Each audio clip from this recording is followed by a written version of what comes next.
Welcome to the Glenn Beck program. America, tonight I ask you to watch this program with an open mind. I ask you to put your partisan differences aside and really listen, and then do your own homework. Don't take my word for it. Research yourself. This is far too important. The topic tonight and tomorrow night, George Soros. There are things that are happening in this country that don't make sense. Van Jones said something that bothered me over the summer. I mean, he said a lot of things over the years that have bothered me, but one comment in particular over the summer stuck with me, and it was this. You handle the top down, but it's also bottom up and inside out. Top down, bottom up, and inside out. So now your challenge as you leave here, our challenge, is to take care of that bottom up part and that inside out part, the heart part. That bothered me, because I know who this guy is. He's a communist revolutionary, a guy who pined for the days of Stalin. The Iron Curtain went down. Something's wrong there. Well, it really bothered me until recently, when I started looking into all the George Soros connections and the size and the scope of his reach. And let me tell you something. I said to you, read up on George Soros. There's plenty of ways to read about him. These are all books about George Soros, many of them written by him. So there's no shortage of information, and read them. Read them. The comment doesn't bother me anymore. I understand what it means, and that's why that comment now frightens me, and I will put it into perspective tonight and tomorrow. Pull back the curtain and reveal what that actually means, and it will terrify you. There's a couple of other things that you'll understand. First of all, in 2003, Soros and a partner funded the new $5 million liberal group, MoveOn.org. Well, MoveOn.org, what exactly is that? Well, you remember it. This is the group that originally called General Petraeus General Betrayus. It was despicable.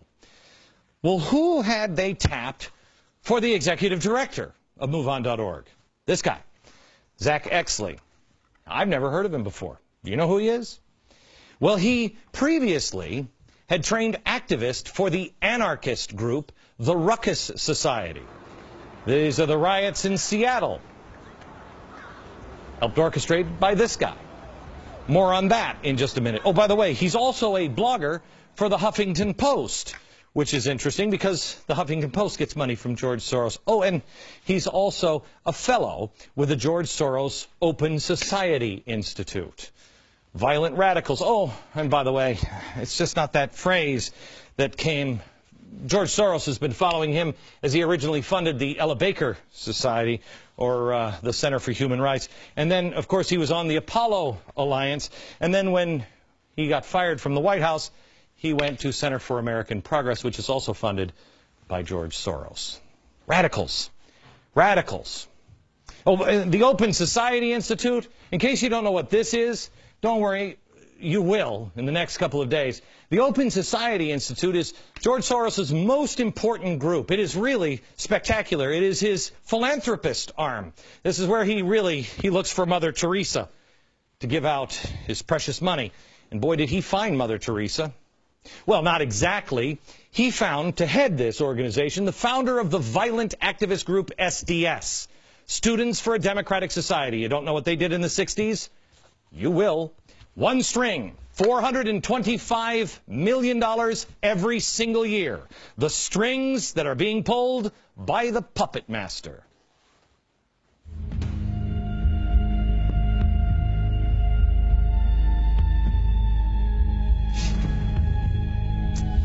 Hello, America. There are a few working parts to a puppet show. There is the puppet master here. There's the stage. There's the audience. There are the strings to each puppet. And then there's the story. But there's also why. Why is the story? Why is the show happening? What is the puppet master? What is his motivation? Is it for the money? Is it for entertainment? Is it personal gain? What is it? Make no mistake, we are watching a show. The stage is the world. It's television, it's newspaper, it's speeches, it's the political elections, it's what's happening in Washington. You are the audience. And like any good show, they do have one goal in mind. They want you to feel something. But most shows don't have a hidden meaning behind it. They just want you to laugh. They want you to be entertained. This one, not so much. At the end of the show, you have a choice to make. They want you to get up from your seats. Of course, they have in mind what they are planning on you choosing, and they are just using this stage to try to make the case and convince you of it. It's really propaganda. There's the propaganda book. Here it is. This is actually from one of Wilson's. Nasty, nasty guys. This is the book that I've told you before on propaganda that Hitler used. Goebbels. I just want to show you in propaganda, this is D. Now this is what's taught in schools. D. Democracy is administered by the intelligent minority who know how to regiment and guide the masses. That's great. This is Edward Bernays. Let me give you the whole quote here. He says, the conscious and intelligent manipulation of organized habits and opinions of the masses is an important element in a democratic society.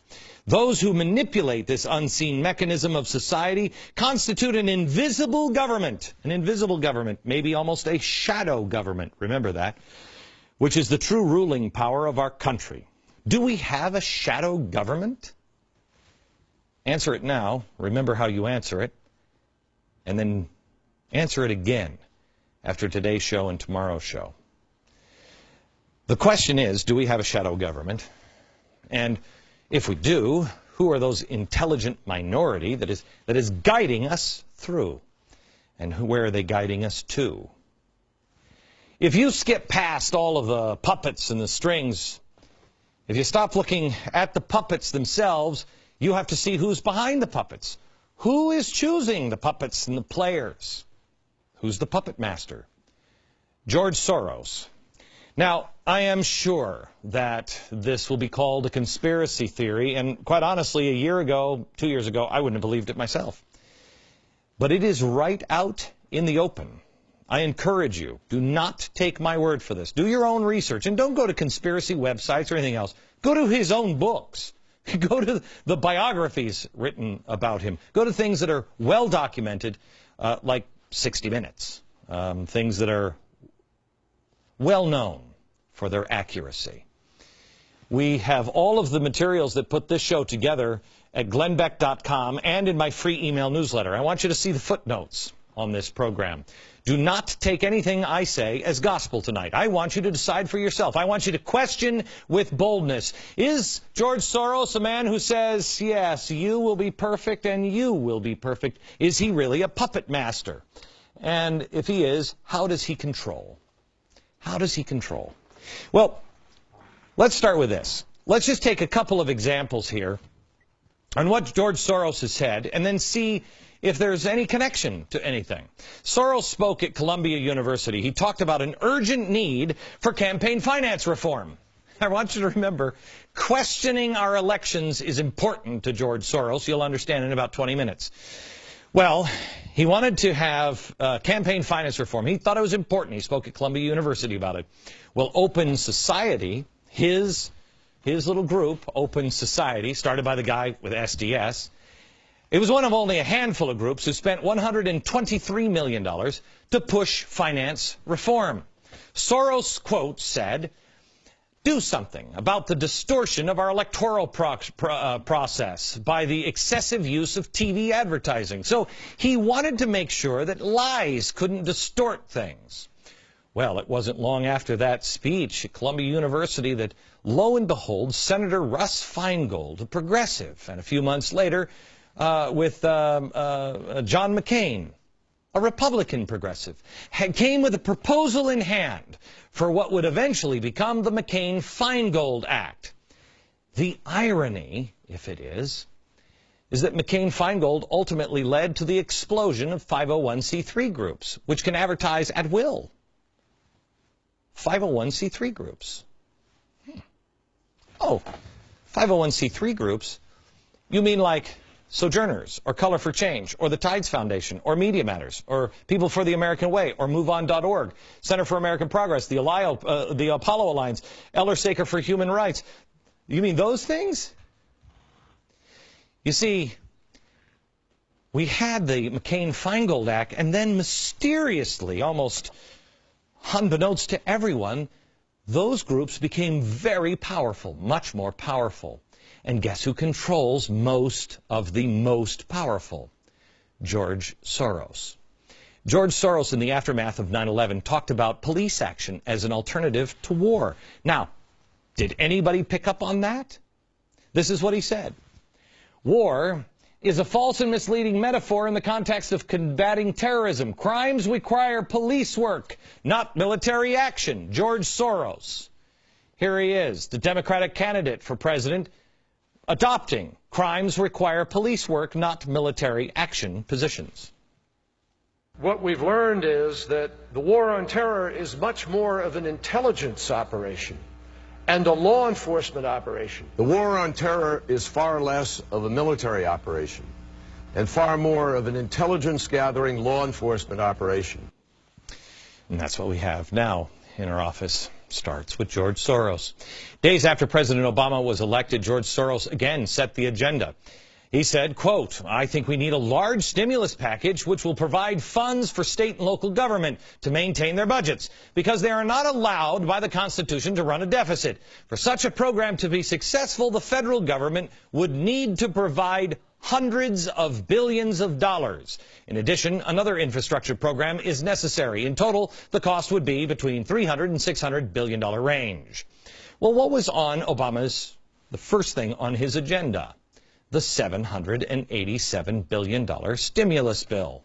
Gee, I remember this, and I remember saying at the time, who wrote this? It was too complex. It was too early in his, oh yeah, that's right, the Apollo Alliance. Where does the Apollo Alliance come from? The Tides Foundation. And where does the Tides Foundation get a lot of their funding? George Soros. Soros also heavily promotes green jobs and cap and trade.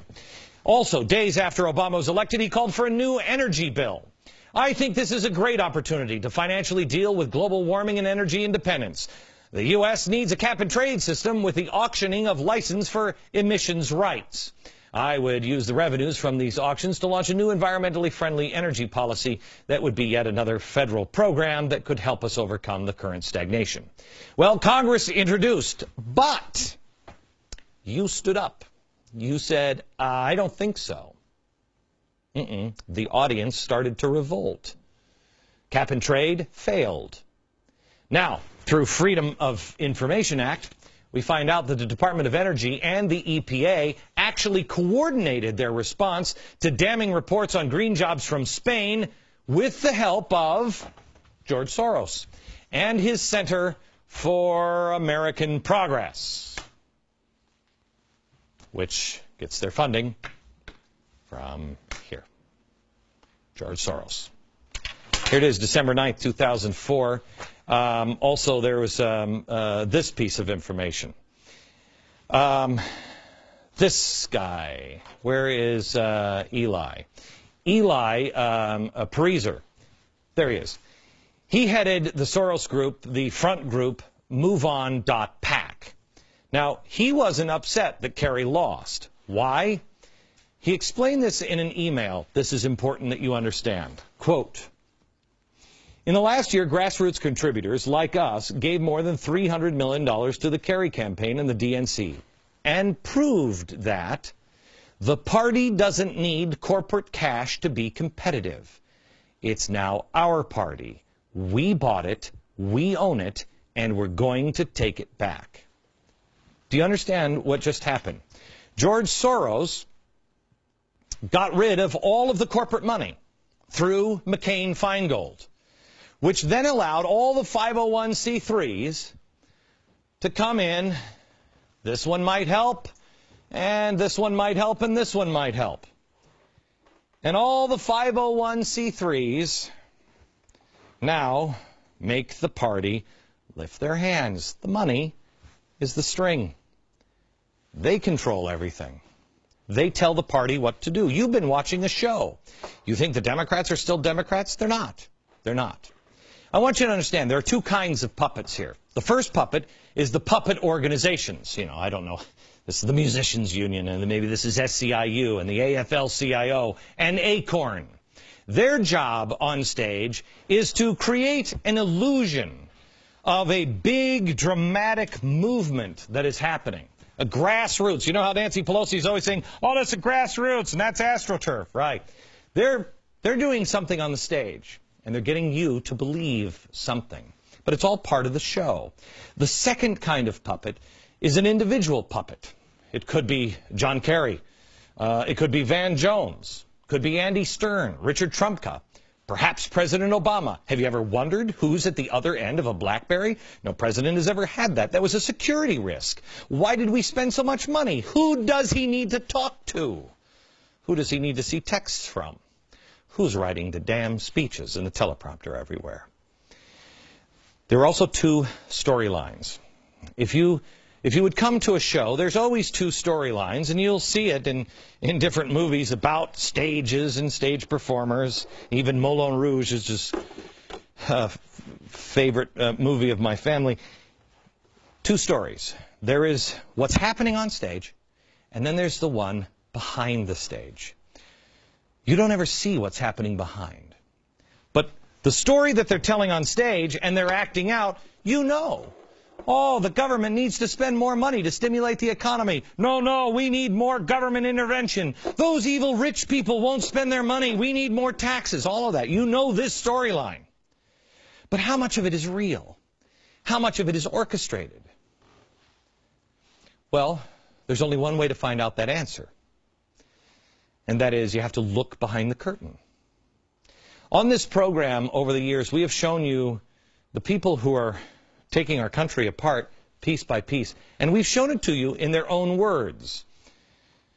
Well, we didn't expect to find many of the things that they've said, because many times they've said these things and they thought they were behind the curtain.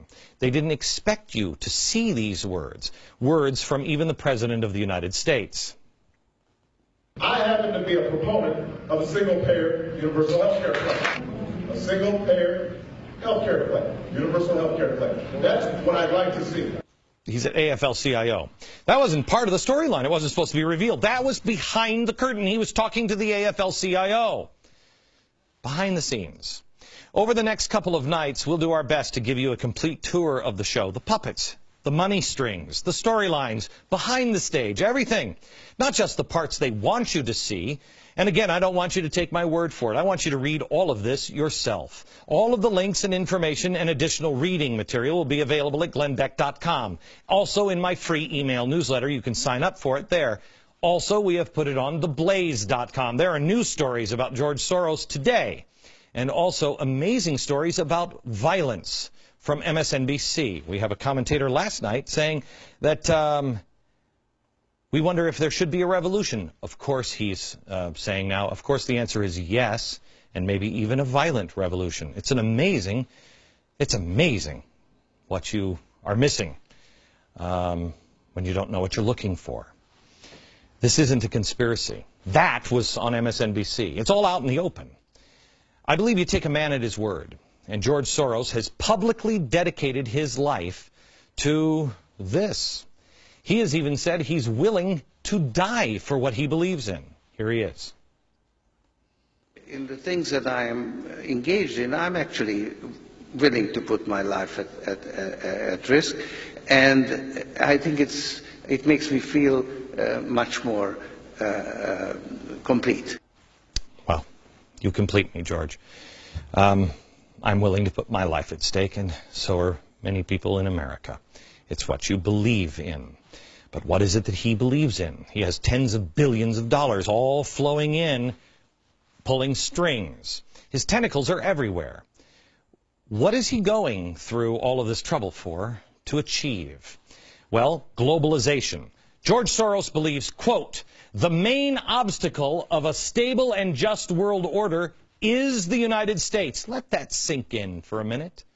The main obstacle to a stable and just world order is the United States. We'll pick it up next there.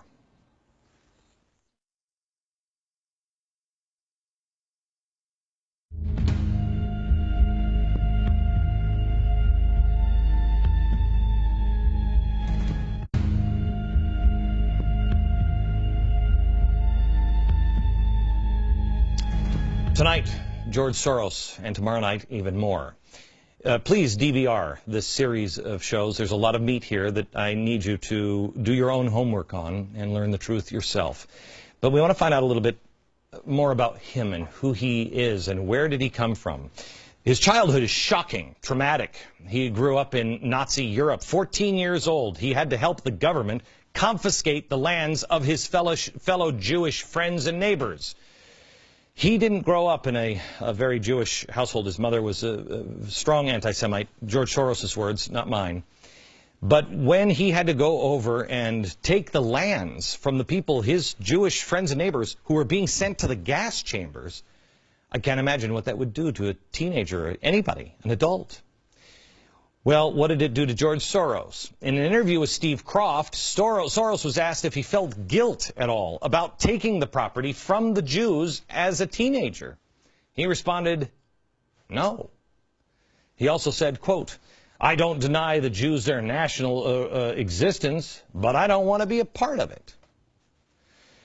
Last night, the phone calls came in to Fox already before the show even aired, and they were saying that, they were Soros people, saying that I am an anti-Semite because I was going to report this. I mean, I'm probably more supportive of Israel and the Jews than George Soros is, but that's neither here nor there. I don't believe pointing out the man's tragic beginnings makes you an anti-Semite. On this program for the last couple of years, we've been telling you about the people and the places and the things that you had never even considered before. At least I hadn't. Most people hadn't. And I told you that there was a structure being put into place in our country, and it was designed to bring about the fundamental transformation that has been promised.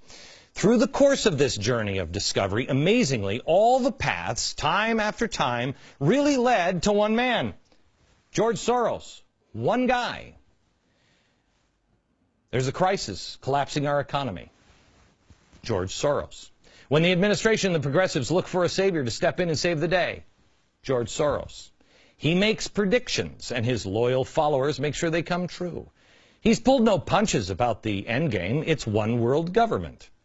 The end of America's status as the prevailing world power. But why? Well, if you want to understand the why, you have to ask questions, and there's a few things that you need to know about George Soros. And here they are. People generally play with a certain set of rules. I am particularly interested in changes in the rules of the game. 80 years ago, George Soros was born. Little did the world know then, economies would collapse. Currencies would become worthless. Elections would be stolen. Regimes would fall. And one billionaire would find himself coincidentally at the center of it all.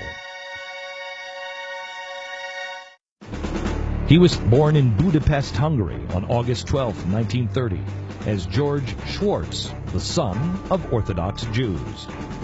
Today, Soros is an atheist who doesn't embrace his Jewish identity and rarely supports Jewish causes or Israel.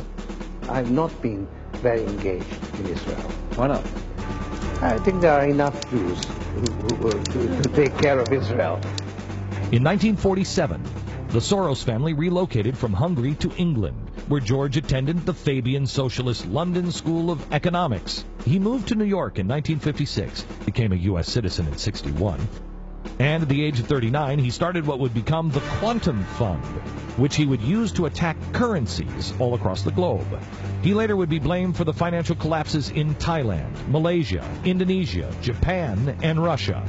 And who could forget that he was the man who broke the Bank of England in 1992, shorting the British sterling by betting heavily that the currency would collapse, despite government assurances to the contrary. Today has been an extremely difficult and turbulent day. Massive speculative flows continue to disrupt the functioning exchange rate mechanism. The money that I made on this particular transaction, the estimate is about $1 billion. Along with currencies, Soros also collapses regimes. With his Open Society Fund, which was founded in 1979, Soros has helped fund the Velvet Revolution in the Czech Republic. the Orange Revolution in the Ukraine, the Rose Revolution in Georgia. He also helped engineer coups in Slovakia, Croatia, and Yugoslavia. So what is his target now? Us.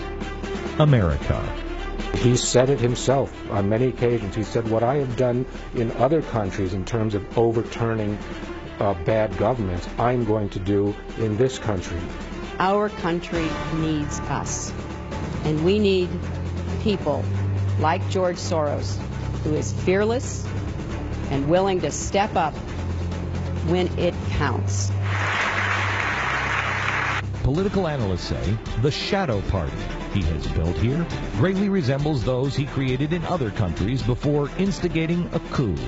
He created his own party within a party, or his shadow party outside of the Democratic Party, the Center for American Progress. That was one of the original shadow party groups. This group, from the beginning, was charged with getting control of the conservative media. Many of the people in the Obama administration were just drawn right up from there. He spent millions in 2004 to drive President Bush out of office. He didn't succeed. But changing the attitude and policies of America, he says, remains his top priority. In one of his books, Soros writes, quote, "The main obstacle to a stable and just world order is the United States," end quote. You wouldn't want a man like this anywhere near the President of the United States, would you? Soros has been granted at least 4 visits so far to the Obama White House. This, a man who has repeatedly called for the devaluation of the dollar. A slow decline in the value of the dollar, a managed decline. He's waged a war against capitalism. Capitalism is not directly opposed to open society. Nevertheless, it poses some serious threats. This is a man who wants the world to be one global society without borders or individual governments. One global society and one global gatekeeper.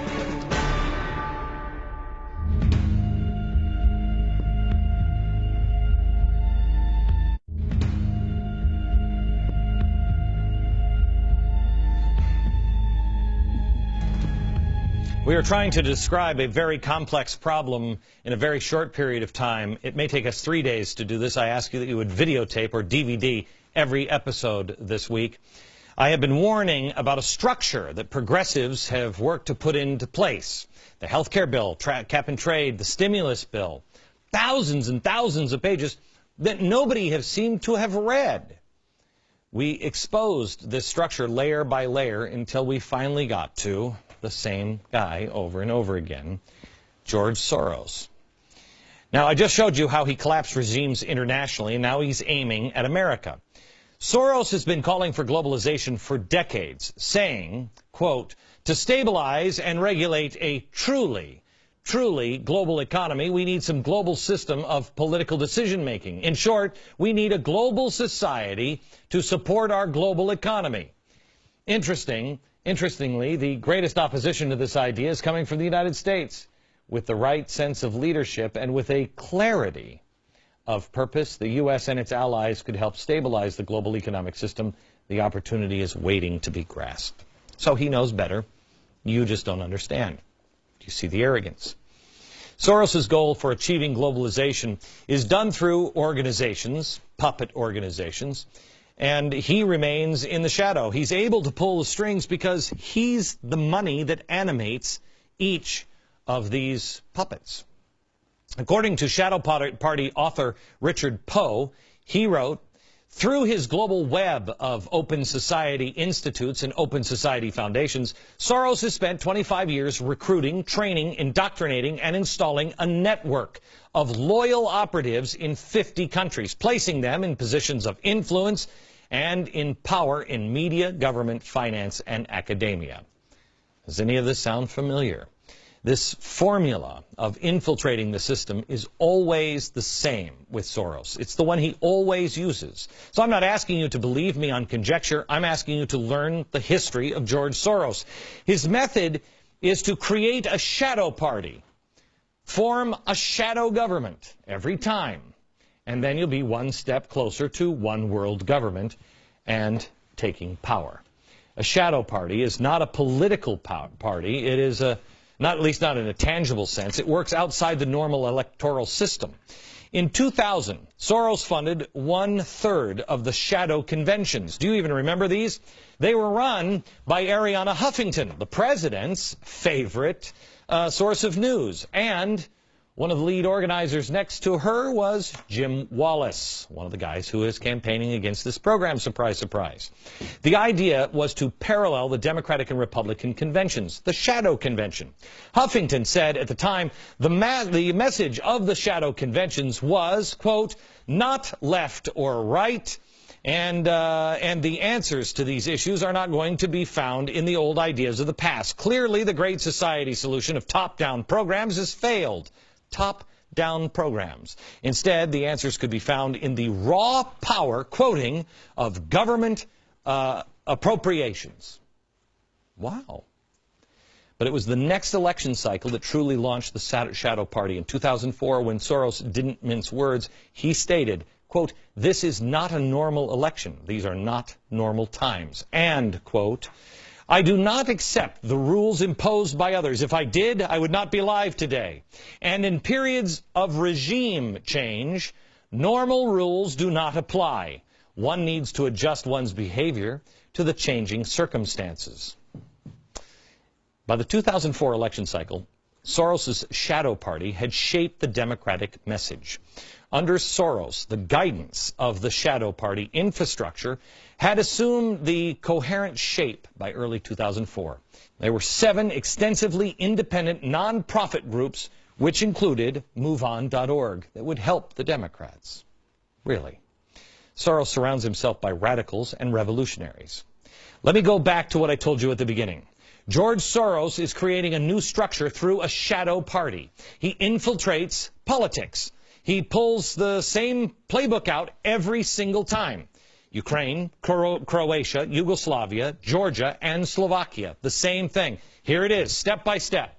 Step 1, you form a shadow government. He's done that. Infiltrate the target country using humanitarian aid, Open Society Institute, or ACORN, whatever they are, as cover. Step 2, you control the airwaves. Has he done that? Fund existing radio and television outlets, or start your own outlets. We showed you this chalkboard yesterday. This is his media empire. NPR, free press. It's all here. Step 3, you destabilize the state. Would you make a case that this is being done? You cause a political or economic crisis, or you take advantage of an existing crisis. Step 4, provoke an election crisis, where you don't want to really trust the outcome of an election. You wait for an election, and then you cry voter fraud. This, by the way, La Raza and Acorn funded through OSI, George Soros' charity arm. Step 5, stage massive demonstrations, and you accuse opponents of voter fraud through radio and TV stations that you control. Soros has been laying the groundwork for change for the U.S. for decades, going through many of these steps one at a time, sometimes combined. Step 1, Soros has established his Open Society Institute in the U.S. Step 2, he's been trying to control the airwaves by funding media outlets and attacking Fox News, and they're doing it now with millions of dollars on this program and Fox. Step 3, Soros supports massive government spending, which will worsen our deficit crisis, destabilize the state. This is a man who lives above the law. This is a man who is not exactly humble. In fact, he fancies himself somewhat of a god. In his own words, next.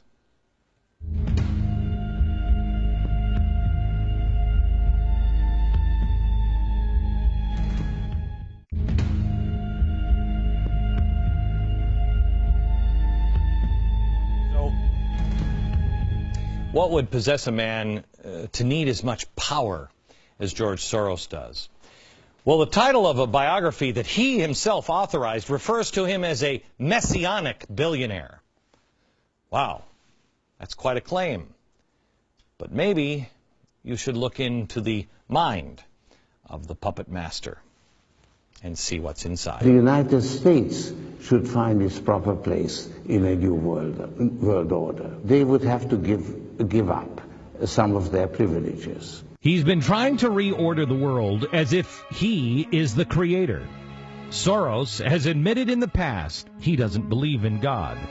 But that's perhaps because he thinks he is. Soros himself admits that from the time he was very young, he had megalomaniacal ideas. He said he had messianic fantasies. He said he even thought of himself as a kind of god. In Underwriting Democracy, he writes, quote, "If truth be known, I carried some rather potent messianic fantasies with me from childhood. In The Alchemy of Finance, quote, I fancied myself as some kind of god."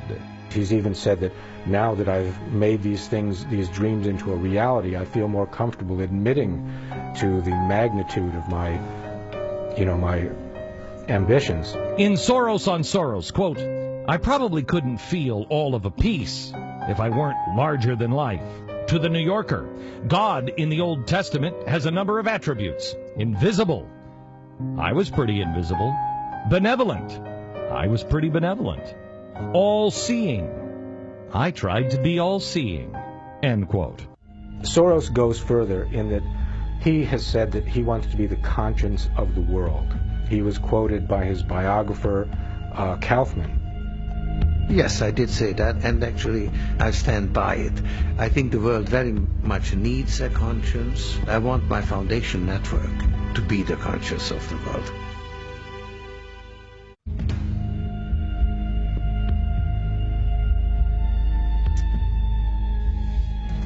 We're almost out of time, but there is so much more in the next two broadcasts. Make sure you DVR this program and share it with as many friends as you can. There is a personal story in this that we need to share with you. A little over a month ago, George Soros, his right-hand man, reached out to one of the vice presidents, one of the executives on this television program. He requested a meeting in public between the two of them. The executive accepted Mr. Soros' invitation. The meeting began with the Soros guy saying that this program, and me in particular, was corroding the very foundation of America and instigating violence to boot. And that was just while they were waiting to be seated at the restaurant. When that wild opening salvo failed to prompt anything more than a calm rebuttal from my executive, the Soros executive then shifted gears, explaining that we were hurting their business, even hurting Mr. Soros himself. Then he went on to talk about a vast right-wing conspiracy headed by this show or Fox News, targeting his boss because of his support for the Democratic candidates or maybe his position on legalizing drugs. I have no idea. But after my guy calmly rebutted the notion of any conspiracy, his guy, apparently out of bullets, said, then why? Why focus on George Soros if it's not that? My executive explained to him that whenever you do a Google search on failing economies or collapsed currencies, the name George Soros keeps popping up, usually at number one. And because he steadfastly believes in one world government at the expense of the United States of America. I do not. The Soros guy dismissed his boss's role in collapsing the currencies, like the British sterling. He said it was overhyped, claiming they really didn't make that much off it, as people say. As far as one world government or globalization, well, he explained that ship, quoting, had already sailed. And he suggested that if Glenn Beck doesn't recognize that, he'll just be left behind. He then looked at my executive and said, I don't think you hear me. I don't think you understand. Glenn Beck is hurting Mr. Soros and his business. At this point, the Soros executive abruptly ended the meeting, but not before saying that he had a gift from Mr. Soros for me, something he wanted my executive to give to me. He reached into his briefcase and handed him this. It's a movie, a DVD, a 1957 movie, made by a communist, by the way, how appropriate, called A Face in the Crowd, starring Andy Griffith. I watched this when MSNBC started this rumor about 2 years ago that this is who I was.